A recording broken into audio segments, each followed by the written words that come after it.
Well, hi, everyone. For those of you who have chose to attend today, I really appreciate it. My name is Evan Veration. I am the coordinator of the Clarence School District Family Support Center. Um, and we are hosting a series of a four-part series focused on supporting our smallest, our little learners. And, especially coming into the summer months, it's a big transition period for a lot of our young ones. They're getting through what hopefully was a very successful school year, maybe some challenges in the way. And coming into summer, we want to make sure that we're providing during a period of summer where it's usually a little less structured than during the school year, trying to provide some support for parents so they can support their children at home, definitely during the summer, but obviously afterward as well.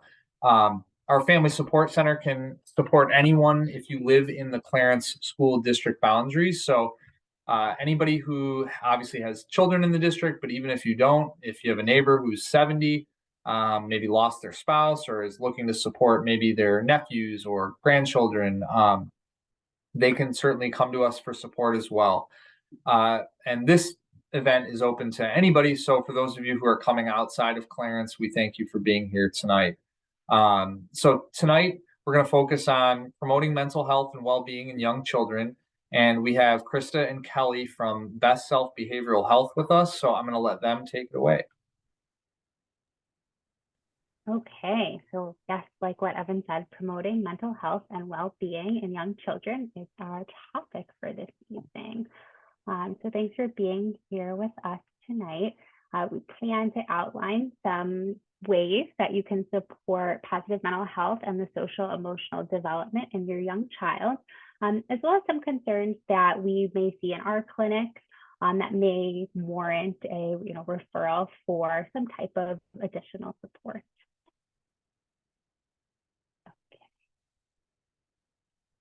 Sorry, just managing my PowerPoint. There we go. Okay. So before we jump right in, a little bit about us. I'm Krista Colvin-Gorski. I'm a licensed clinical social worker at BestSelf. I'm one of the clinical supervisors, and I am a certified PCIT therapist. And I'm Kelly Ducato. I am also a licensed clinical social worker. I am the program director of our parent-child interaction therapy program at BestSelf Behavioral Health. And so BestSelf is one of the largest community-based behavioral health organizations in Western New York. In 2020, we served 35,000 children, adults, and adolescents, and we have 14 outpatient clinics and 60 additional program locations. All right.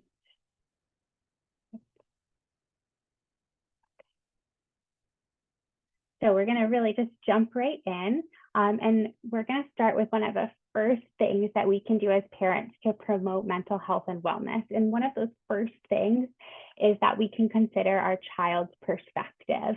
And that perspective for, like Evan said, our little learners is really different than what ours is. And so it can really help us to remember that our child's perspective is different than ours, is that she's going to be really devastated if she can't wear her sandals when it's snowing or her rain boots on a hot day. And so when we ground ourselves in our perspective, it's going to help us stay calm during these tough moments so that we can try to find the yes. And so instead of leading with our negative, and so consider a tough moment like leaving for school in the morning. Instead of, no, it's time for school, we want to ground ourselves in our child's perspective and consider what that is. Perhaps they're building with their younger sibling and they don't want to stop having fun and go to school. We can find the yes, notice that you're feeling frustrated as the parent, and orient yourself there. And so you might remind yourself by saying something like, she is small and still learning. And then finding the yes is going to sound like, you can do this as soon as you get home from school.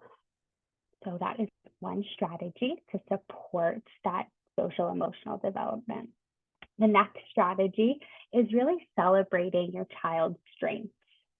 And so we want to make a conscious effort to really see your child. We want to notice and celebrate strengths, abilities, and their capacity to learn and develop. The number one thing that every child wants, especially our little kids, is somebody, their parent, who's crazy about them. And so it's really easy as parents to notice what isn't working well for your child. What's harder is noticing what is working for them. And so pointing out their efforts and positive behaviors is going to reinforce them. It's going to boost their self-esteem, their positive talk. And then we as parents start to feel better too, and we start really focusing on the positive and those strengths.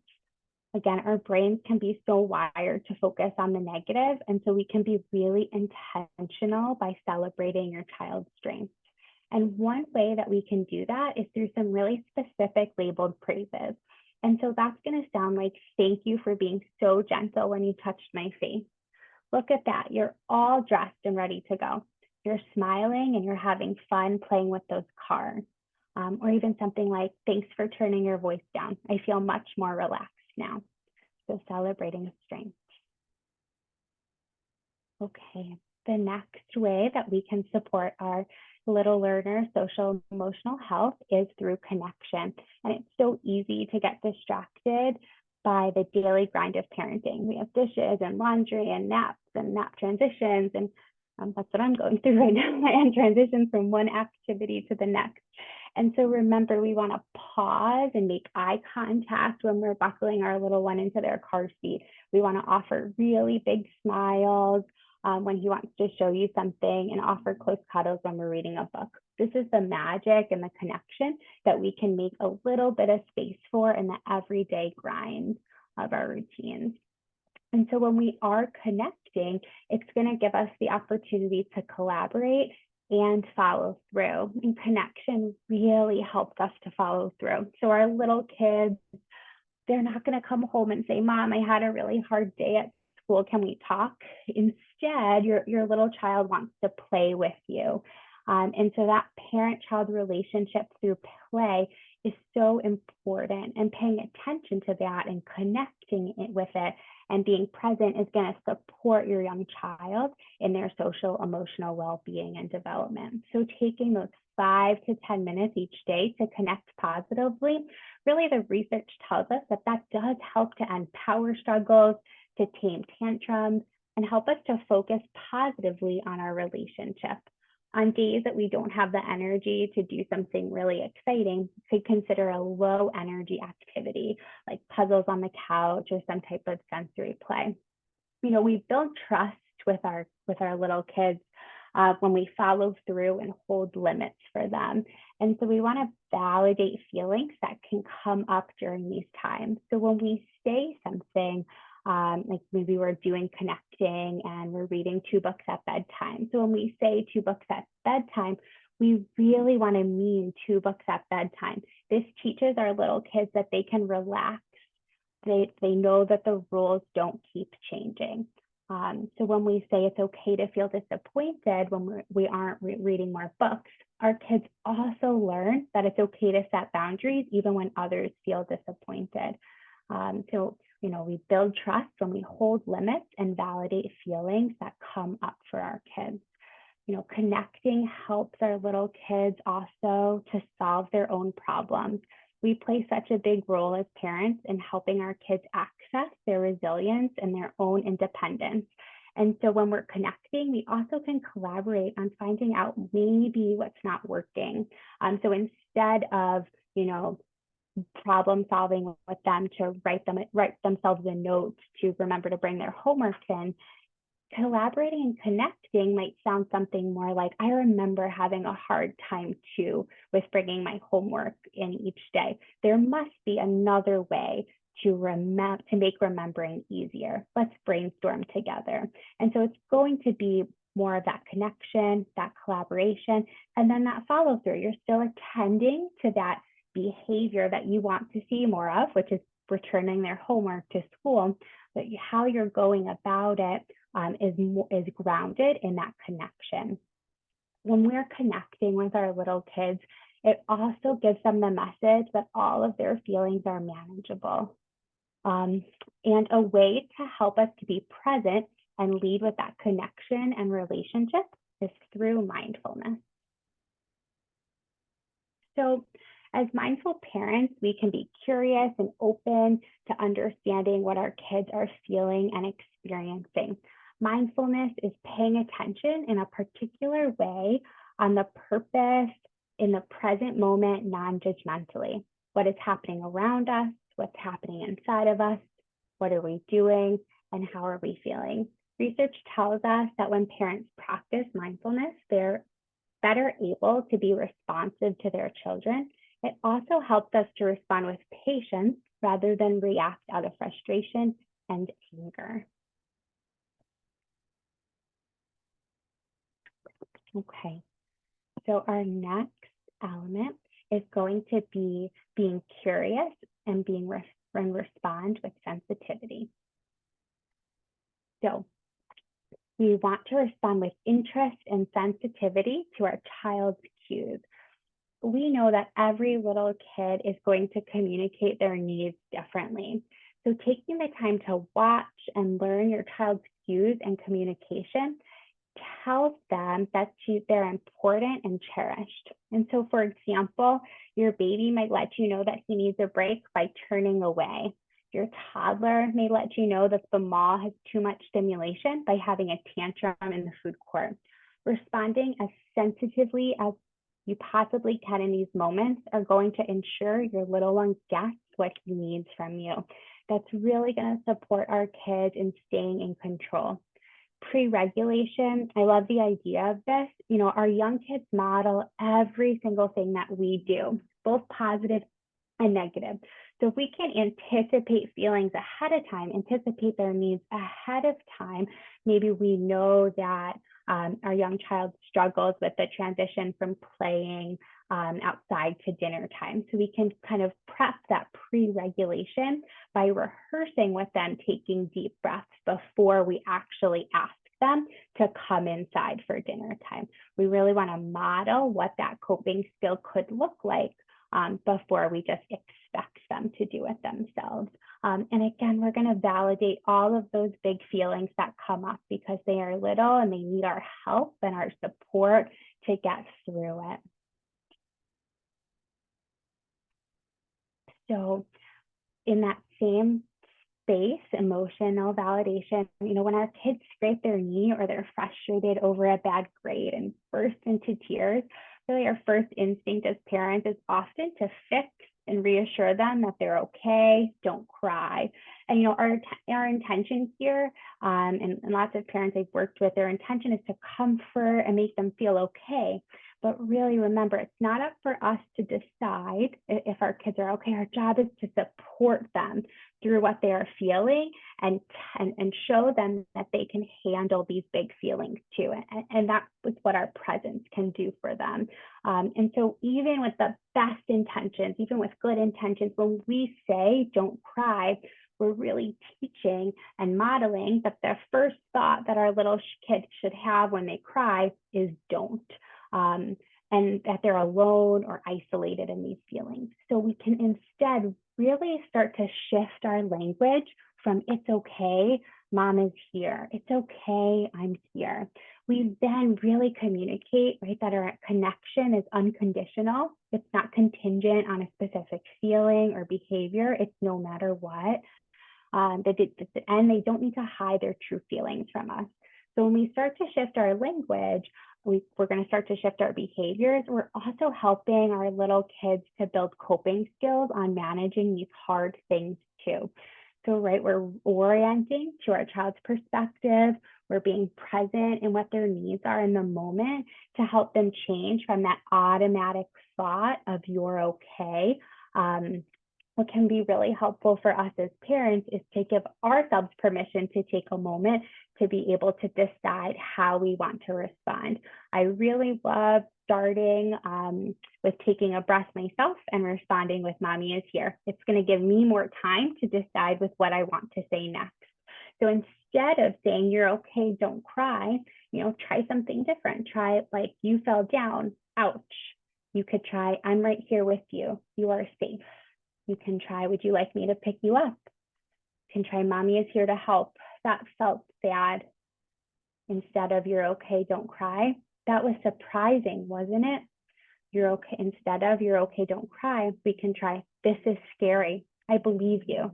This really is going to keep increasing our emotional awareness for, ourselves as parents and also for our young kids. And it's giving our kids the message that they can support how they feel, and it's going to validate their experience. Our next strategy to support that social emotional development in our young kids is we're going to provide consistent age-based guidelines, limits, and boundaries.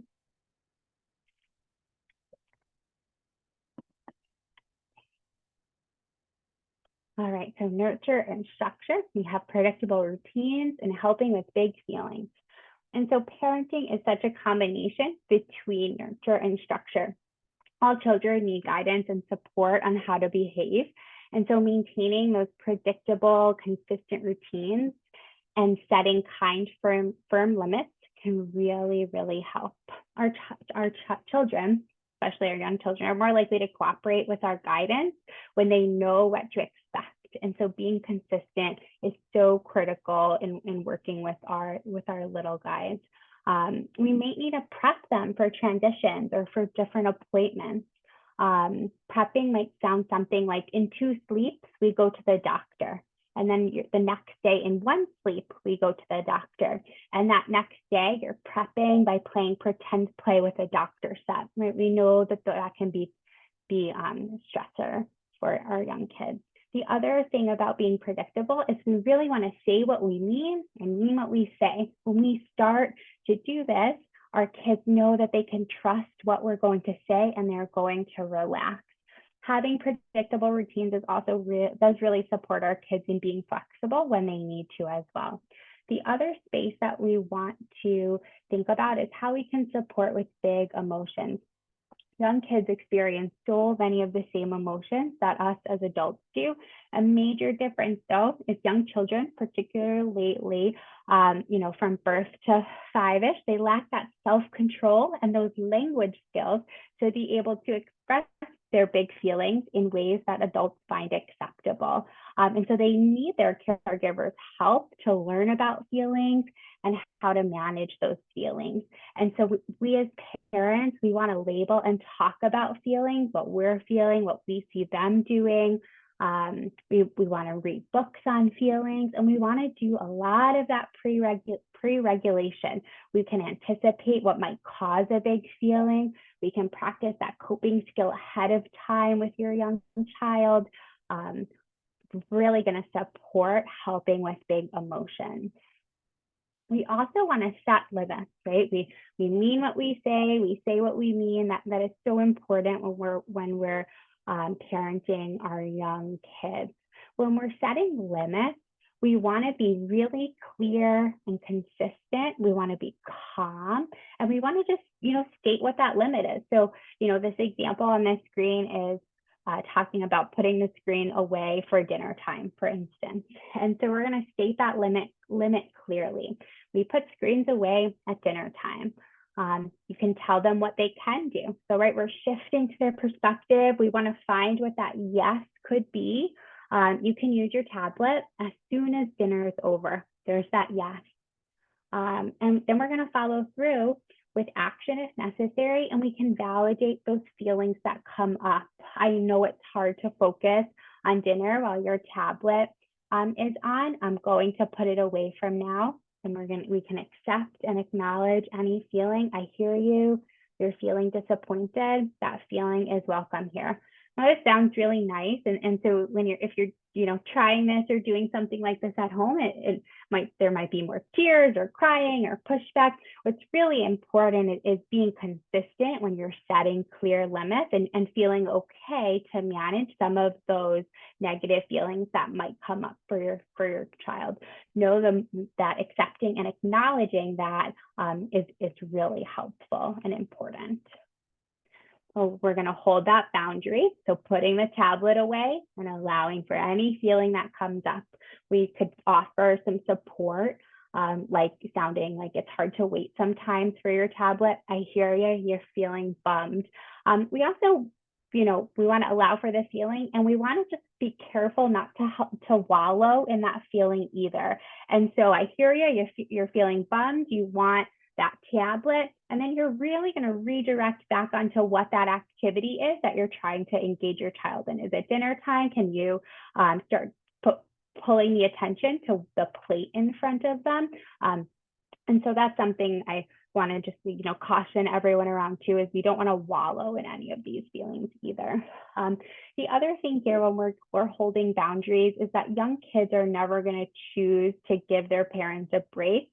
And so they're allowed to protest, and we as parents are allowed to take care of ourselves. And so without boundaries, we're more likely to have some of those negative thoughts as parents, like, I've given up so much for you, why can't you listen to me? And so instead, we want to hold boundaries for ourselves too, and allow for any feelings that might come up. When we set boundaries in our, daily parenting, we're normalizing what boundaries are for our young kids. And then they grow up as adults knowing that people set boundaries to take care of themselves, not to be mean. So a boundary that you might set is, no, you cannot come to the bathroom with me. I'm having a little bit of time for myself. You look sad about that. I will see you right after. Then you're going to go ahead and use the bathroom by yourself, because that's you taking care of yourself. All right. So our next, everyone laughed at that one, but it's so true and so valid.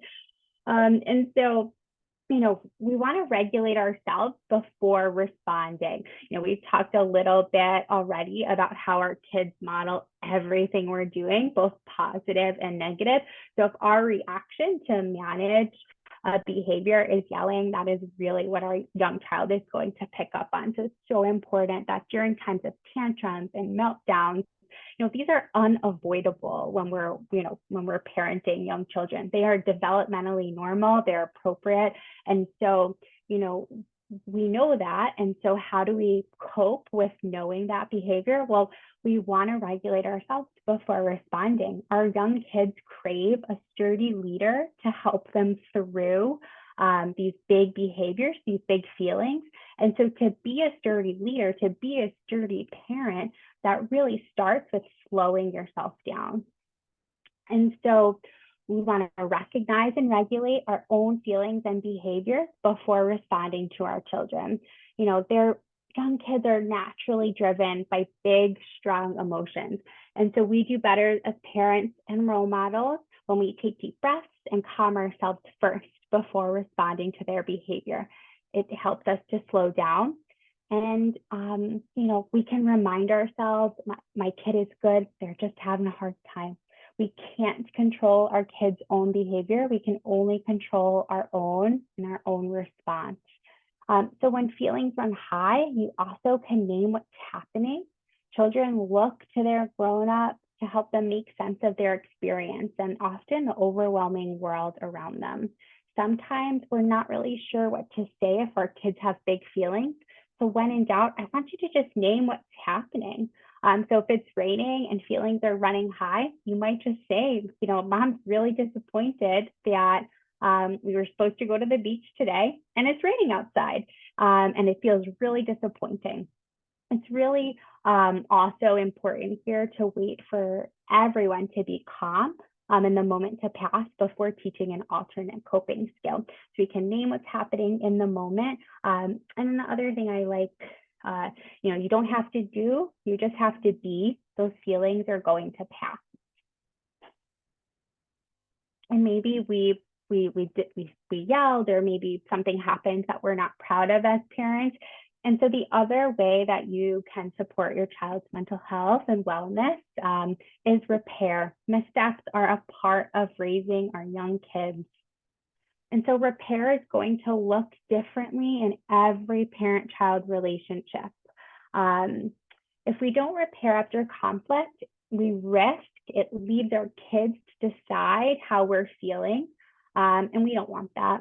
When we repair, we're practicing and modeling healthy conflict resolution skills. We want our kids to have healthy conflict resolution skills when they're in school, when they're adults one day.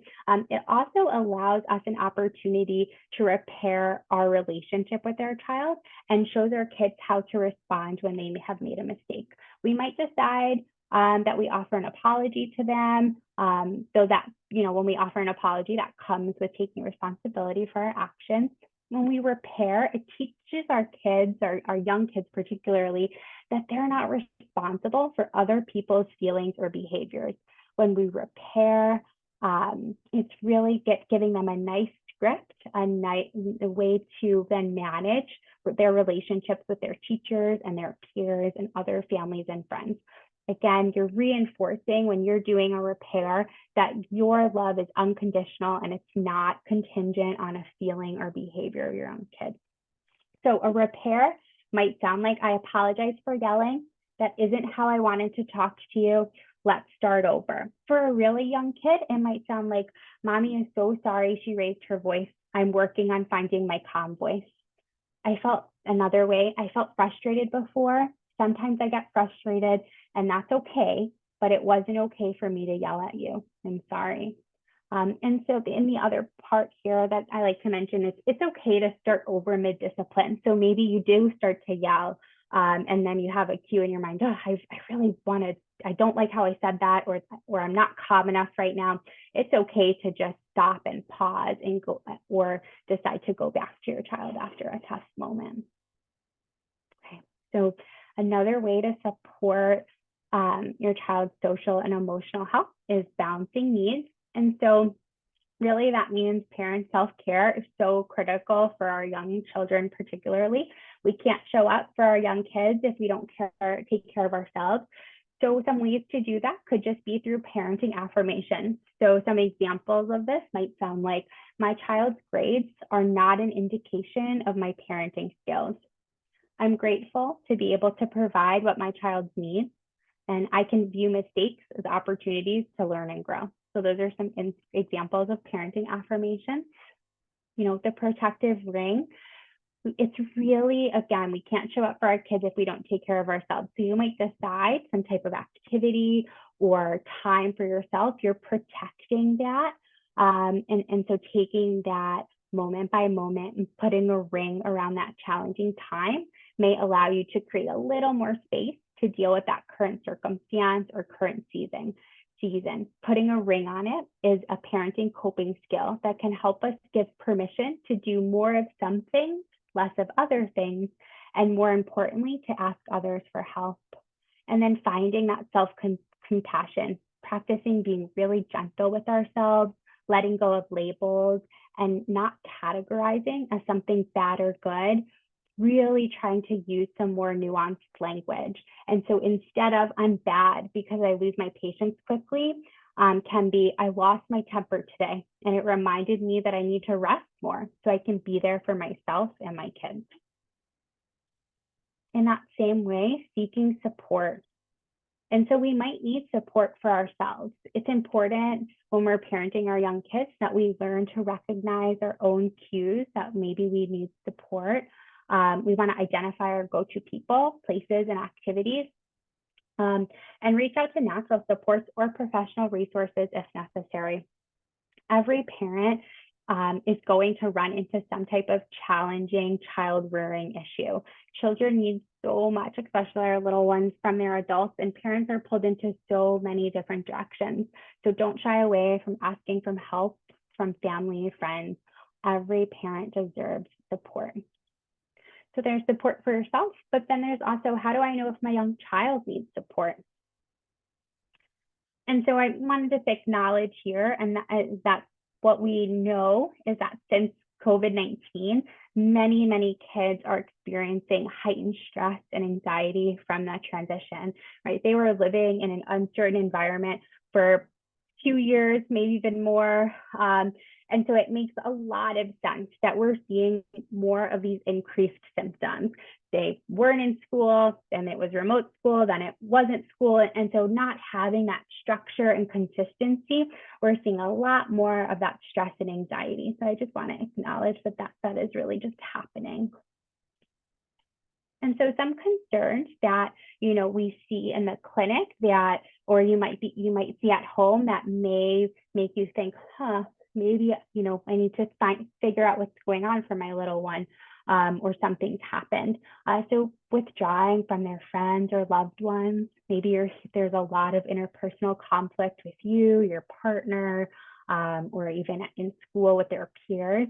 maybe suddenly there's lots of what if questions, challenges with following directions, picky eating, difficulty concentrating and paying attention. Maybe there's been like a lot more stomach aches, more trips to the nurse at school, more headaches and pains. Maybe your typical parenting strategy, like I kind of talked about today, maybe you've tried some of those and they're just not working. They're not cutting it. Maybe there's changes in your child's sleep behavior. Maybe there's family changes, like a new baby came home, or a divorce happened, or family disruptions, a move. Maybe there's school challenges. Maybe yourself, maybe you're feeling constantly irritated by your child's behavior. Or perhaps there was a recent loss, trauma, or stressor. So these are just some like instances of, different behaviors. And so the next thing you really want to ask yourself is, are these behaviors, are these symptoms, is it impairing? Is it persisting?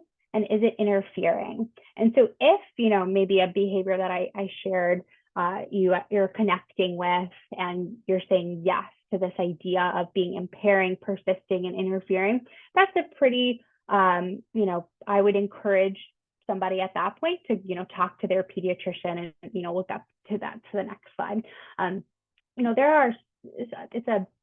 There's never a wrong time. I guess that's not fair to say.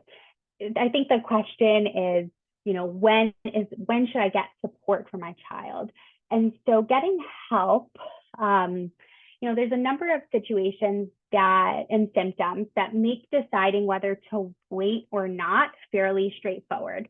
Some disorders are really serious, and that having a responsive, early, and immediate intervention is so important. So instance of speech delay. We know the earlier that we're able to treat that speech delay through speech therapy, you're really going to see improvement there.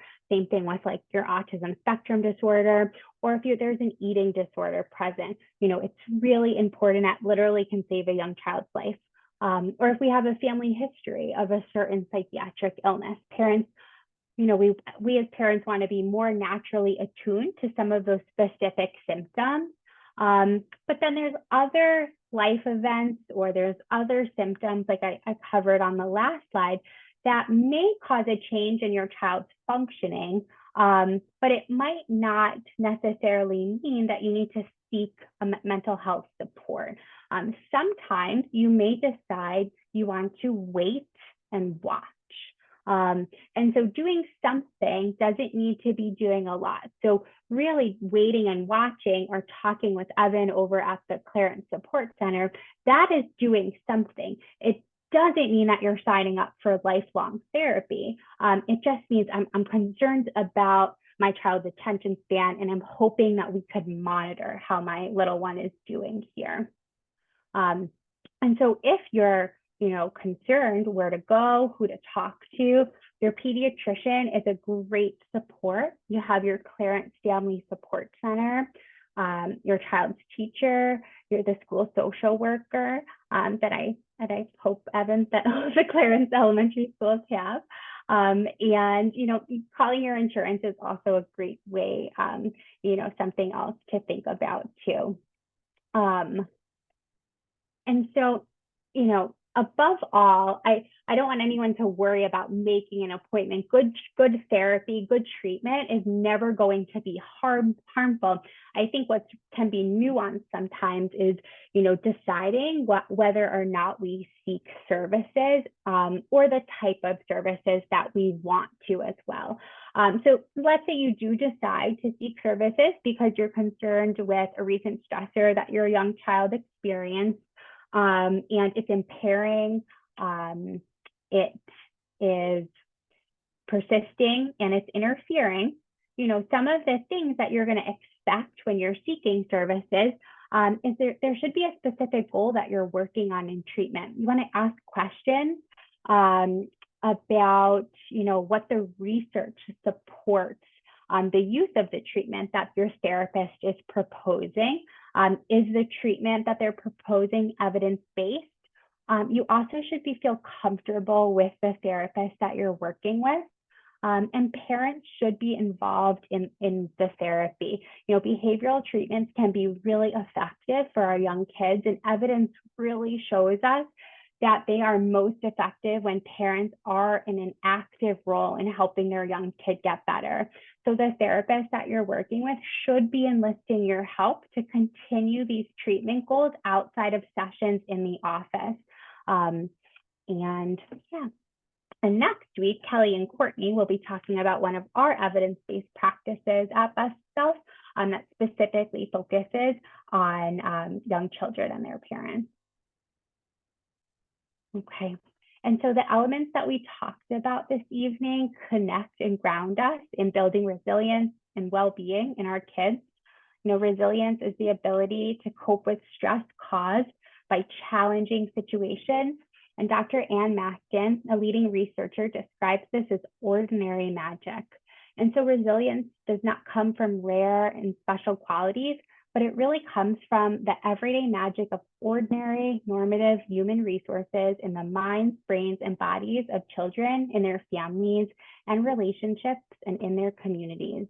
You as their parent can build your child's resilience on a daily basis by leading with these elements, teaching self-care, emphasizing the positive, building a strong parent-child bond, reading together, encouraging social skills, maintaining a daily routine, nurturing their self-esteem, and practicing reflection. Some resources from tonight. Any questions? And then that's where you can find us. I'll stop my screen. Sure.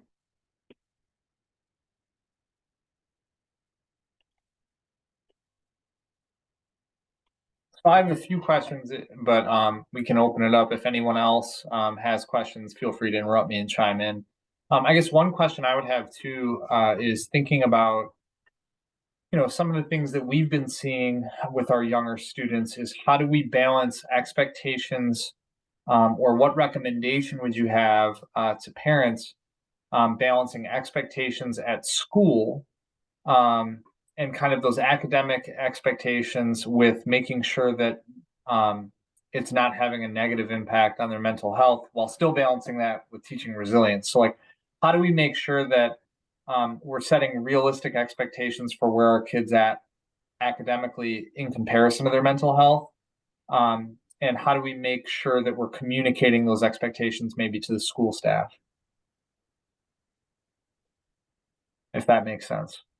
Yeah, it does. I think I'm understanding it correctly. So I think being in constant communication with school staff is important, because I think sometimes a lot of things we hear in the clinic are, sometimes there's a lot of unknowns of what's happening between, the classroom and then homework at home. So parents will come to the clinic often asking us about homework time. And, my response is usually, asking the teacher what that might look like at home. I think that sometimes there gets to be these battles back and forth because, when we review a homework sheet, as a parent, and we know something was wrong, and then we're trying to have our child fix it, and then we're getting into this back and forth battle about that kind of stuff. Is that something the teacher is even looking for? The teacher might be looking for the child to just do it so they can see where that child is at. And then a parent doesn't need to worry about this headache of this, fighting with them back and forth, because then they're saying, Mom, I already did it, I don't want to do it again. That open communication between the teacher, the social worker, the parent, that will help kind of level set those expectations of what is expected for the child and also the parent. And I think that helps with just some of those arguments and things like that can come up. Thank you. Is that what you were asking? Yes. Yeah. Okay. So kind of, absolutely. Any other questions from anyone? Feel free to ask. We have some time. And thanks for taking that one, Kelly. Yeah. Okay, well, what I can say, and we can kind of leave it open for a little bit too, if people want to ask for questions while I end the recording, which I think would probably be helpful as well. But what I would like to say is, because this was recorded, It will be on the Clarence School District's YouTube channel. So you certainly can watch it there. You can also go to our website, which I'm putting in the chat right now, and you can see videos like this, along with others that we've put on. You can also find some podcasts that we've recorded with different mental health providers and other organizations in the area. So, from a parent's perspective, if you're looking for other resources, our website is a pretty good place to start. And then you can always reach out to our office if you have any questions. For anyone who might be watching who's not from Clarence, like I said in the chat, many districts around the area already have in existence family support centers or are in the process of getting them going. If you feel like it's something that you might need some extra mental health support for yourself, for your family. Like I said, even maybe a neighbor has expressed it, and you live in Clarence, please reach out to me. If you don't live in Clarence, reach out to any of your school districts and they can probably point you in the right direction. So I'm going to end the recording now, but if anyone has other questions and they want to stay on, feel free.